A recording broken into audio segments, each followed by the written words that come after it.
and also use the opportunity to collect more core terms.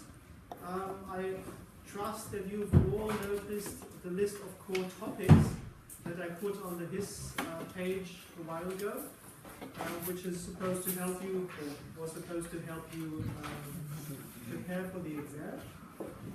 Similarly, since the more typical exam questions will be something like explain what X means, maybe we can collect a few such possible terms to explain. As always, to get some of the technicalities out of the way, remember our exam is on Monday. It starts at 10:15. It's in room 228 in the building, in the other building here. All you need basically is a good pen, since writing paper with an official stamp will be provided to you.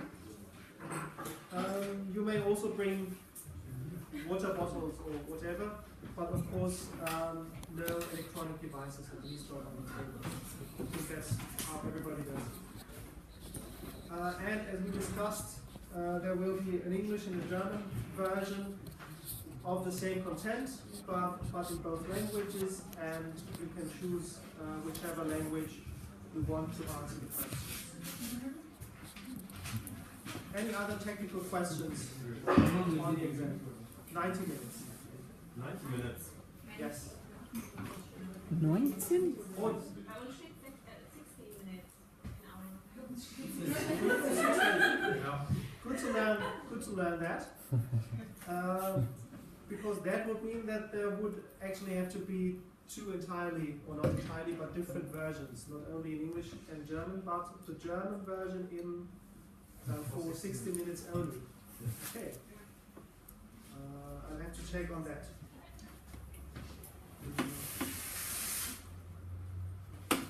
Okay.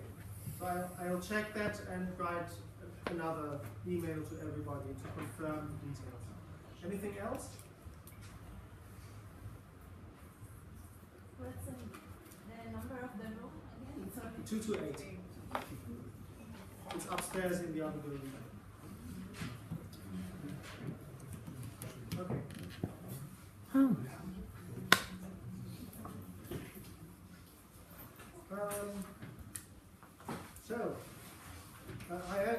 I only have two slides today, one of the lecture plan and one of the core topics, to help you or to give you an opportunity to recall for yourself what we have done.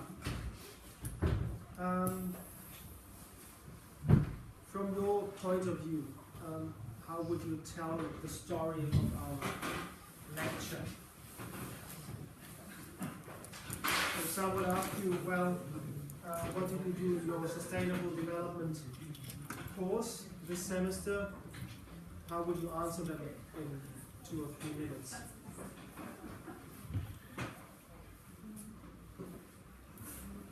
Excluding the comments on the teacher, of course.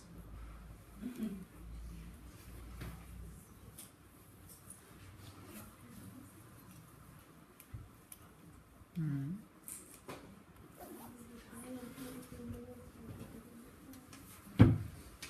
Well, I think we'll have to have 1 or 2 repetition sessions for the exam. Yeah. So what we learned in the class. Yes, what was this class about? What do you take from it? What is interesting to tell other people? I think we learned many different perspectives on sustainability, and I think we looked through a lot of the different the developments of different ideas of sustainability in the documents that are underpinning many different societies and many different societies' measures of human well-being, and it's a different criteria to measure it by, and yeah, very summed up. We looked at many different things in a world.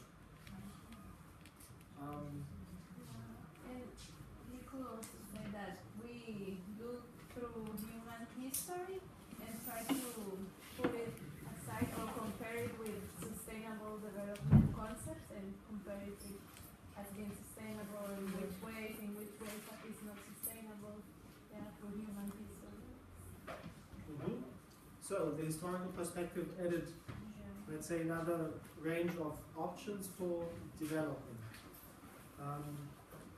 Why would you say could that be important?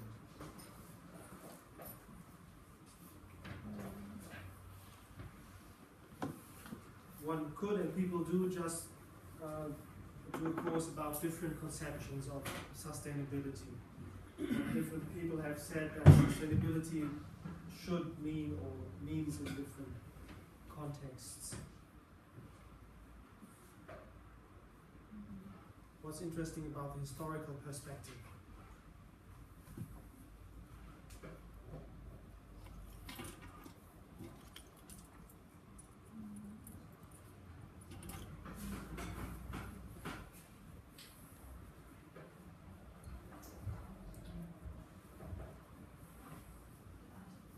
I think for me it was interesting the current perspective of sustainable from the different regions in Germany or European perspective, in some Oriental countries perspective, and also this when you were talking about the conceptual to make common pattern or to put all the concepts in one common way, so for people to speak the same language regarding to sustainability. That's important because this is such a relative concept, and if anyone is talking about different things, you will never, achieve common goals. So that's one reason why one tries to make explicit concepts. Yeah. Yes. You also raised your hand. I think it's interesting to see when you go back to, say, for example, the Brenneman report, and you see the definition of sustainability and the goals. It's very, very human focused, and they're all human focused, but it's very internal on humans. And then you see it develop over time, and then I think there was a realization of a lot of problems with the natural resources, and then it shifts its view a lot more to the natural environment and not just on humans. And I think it's like you see the development of how we've changed our perception on sustainability, not just from human, also to the way that we act and use our resources and things like that. So that's the history of the concept itself, or the discourse on this concept. What did you make of the excursion on, doesn't want to say excursion, excourse on pre-industrial societies and the actual history of industrialization and economic growth? If you don't understand why we did that at all, this is one opportunity to ask what the point was. But to me, there was of course a point to it, otherwise I wouldn't have brought it up. Yeah, I mean, it was interesting in part because humans lived more sustainable in the past, and it was a bit easier to live in a sustainable way than today because the development was not that far than today, or something like that. So would you say that before industrialization started, people in general lived more sustainably? Yeah, a bit more than today, yes. Why is that, or how? Yeah, because we talk about the situation where people, for example, lived on their own farm and did what they need and used the land in a way that's not destroyed because they don't have all these chemical things for agriculture, for example, and it was more close to the nature. So if we accept that people before industrialization, maybe we should close the windows, lived generally, had a lifestyle that was more environmentally friendly, less resource consuming and so forth. What use is this knowledge to us today in the debate on sustainable development?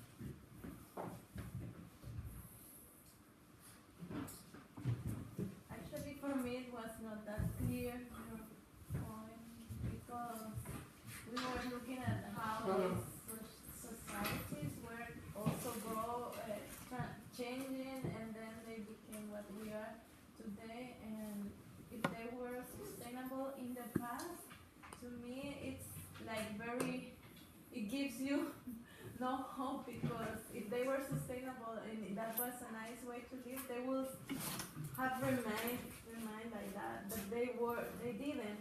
So they transformed to this kind of system that we have. So it's confusing, because maybe they were not sustainable because they had this need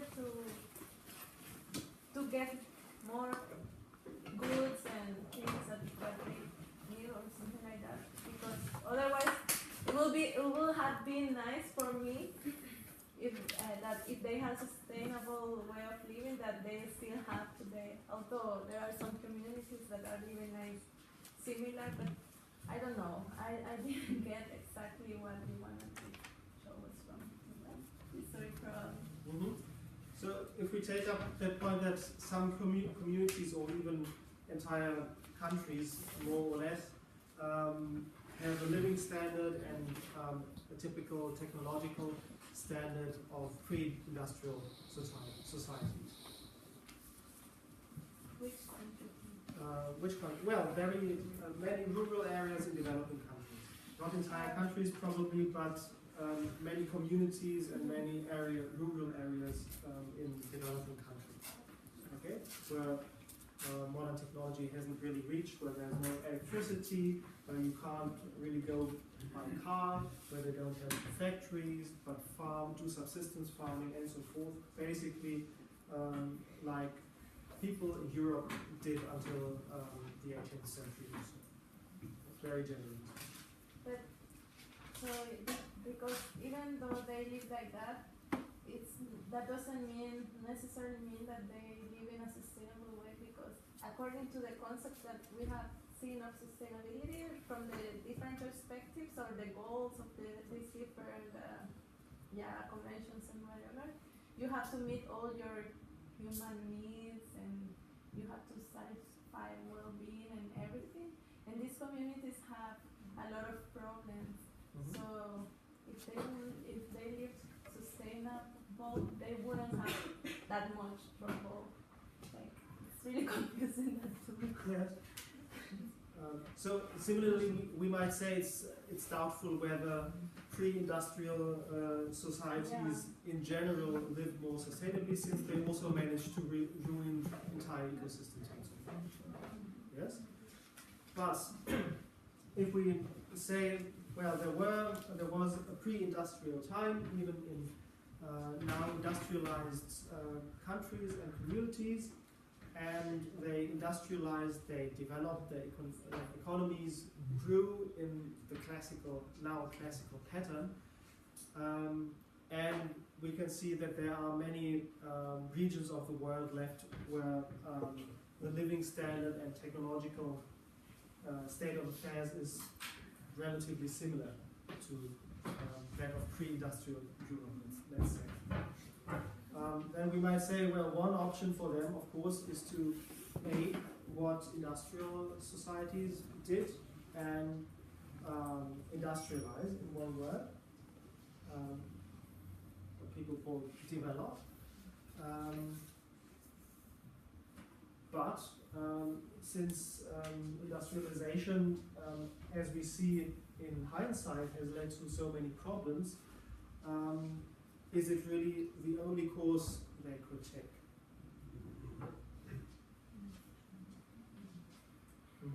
I think to be able to find another way of development, a sustainable way, it's important to understand what happened in the past and how the economic growth and pre-industrial and industrial patterns influence development.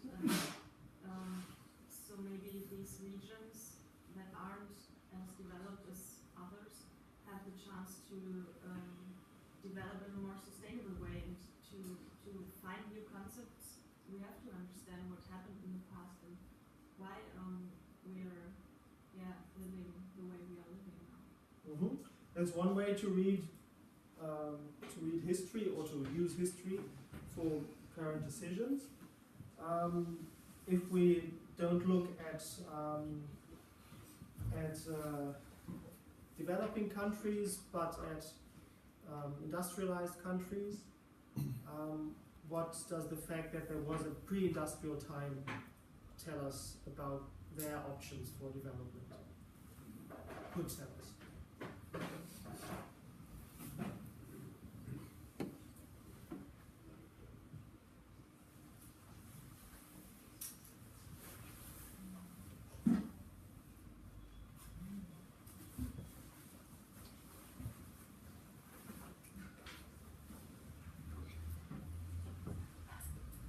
It could tell us that also the industrialized countries could develop to different directions to be more similar to the societies before industrialization, but they would have to reduce their population size and maybe change a lot of their habits. So, if you're not historically aware, you're just born into some sort of society and identify with it, and tend to think, well, people living in a different way, in a less technologically and economically advanced way, they're kind of aliens. Their lifestyle is totally alien to mine. If you understand that until only 200 or 300 years ago, your ancestors or the ancestors of the society you live in, let's say in Europe, had a very similar lifestyle. In some cases, even until into the 20th century. For example, if you look at remote mountain regions in Switzerland or so, where it was difficult to bring roads and technology. If you are aware that they also lived in that way, then it might be easier to imagine to not go back, but to adapt your own society, your own communities to a lifestyle that again needs less technology, or at least less resources. So, in one sentence, historical awareness increases your awareness of options for development. That was more or less my point. It's a very important point, I think. The history of economic growth. How would you summarize it? How would you tell the story again in 2 or 3 minutes to someone who knows little about it?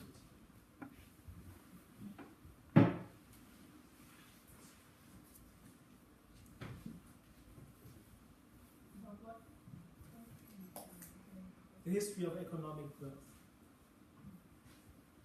in the Western countries, the actual history.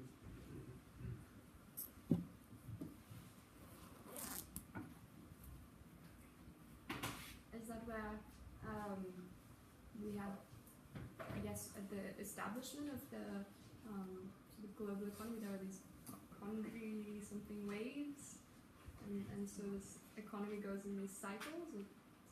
Typical periodic cycles.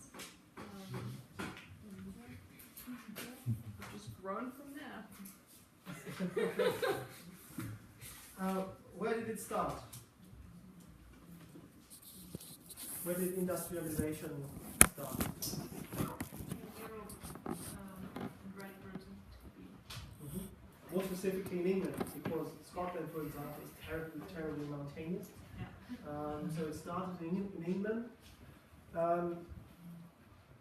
and the actual course of events that started in England then turned into a kind of more abstract pattern that people talking about development thought other countries need to repeat, but it's actually a very specific historical event or occurrence. So what happened? What happened in England and when?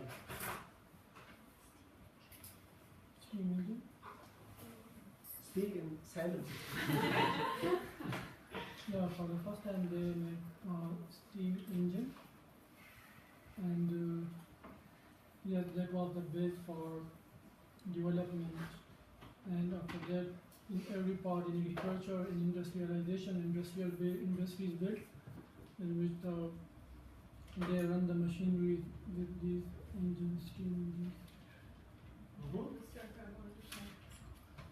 So the steam engine was invented in the 18th century. That's one indicator or one icon of the general technological advances occurring at that time, but they were not enough, I would say. So there were technological advances. What did they meet with? But there were also some other preconditions that favored this development. For example, there were coal and iron sources, so otherwise they couldn't have used their steam engine. And also there was a more the agricultural production was more intensive, so it was possible to substitute the subsistence of those people who went to the factories then. And also they had waterways, like many rivers, and also the coast for the products to distribute. So there was a number of factors, also the climate, maybe, which is kind of moderate.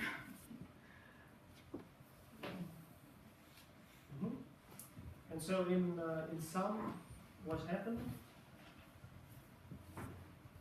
Well, it was the birth of the Industrial Revolution, which started in England and then just switched over to neighboring countries, and from the starting with the steam engine, some other technologies developed. So it was kind of a shift, or a chain or whatever. Yes. Was it only a chain of technological developments, or what did these technological advances and other preconditions lead to, so to speak? I think we have a general progress in urbanization, trade, and productivity. Yes, productivity is one central word. It become much more easy to mass produce certain goods and to earn money from inventions and so forth, and that created a kind of cycle where economic gain made it possible to develop technologies, and technologies made it possible to produce even more effectively or efficiently. Okay? That's the very basic mechanism of industrialization and actually economic growth.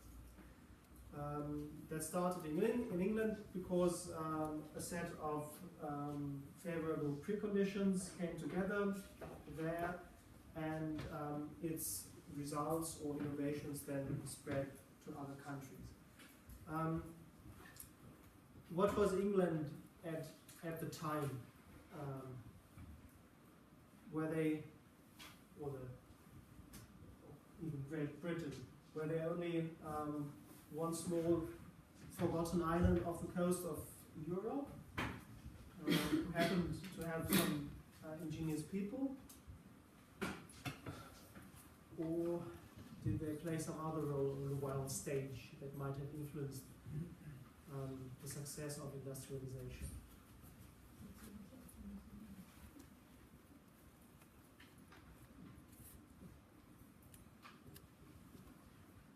I think this importation of resources from, for example, the American continent helped to them to get more resources and richness, so they could improve their development with materials and metals and And why were they able to procure those natural resources easily? because they found I'm sure you all know, just say it so that we can continue the story. Because they had colonies. Yes, they have colonies. yes, there was the British Empire at the time, and so they, on the one hand, they had easy access to natural resources of their own island, of their own, out of abroad, on other continents even, and on the other hand, they had access to large markets abroad, so they could mass produce certain goods with natural resources or using natural resources from abroad and then re-export products and sell them to many more consumers than in their own small country. So that's also one specific, but very important specific of the situation that made it possible for England to industrialize. Okay, you talk about those Kondrachev waves that one can use to show a pattern in the history of economic growth. Can you explain that? I think my understanding is that there is a depression in economic growth, or I don't know if it's globally, but in economic growth, and then that stems or pushes for further development, and then there's a development of, say, the steam engine, and then the economy rises, and then it peaks, and then it begins to fall again, and then that calls for new development, and then something else is developed and it goes up. So it goes through these kind of sinusoidal things. Mm-hmm. And why doesn't the curve of financial gains simply continue to go upwards?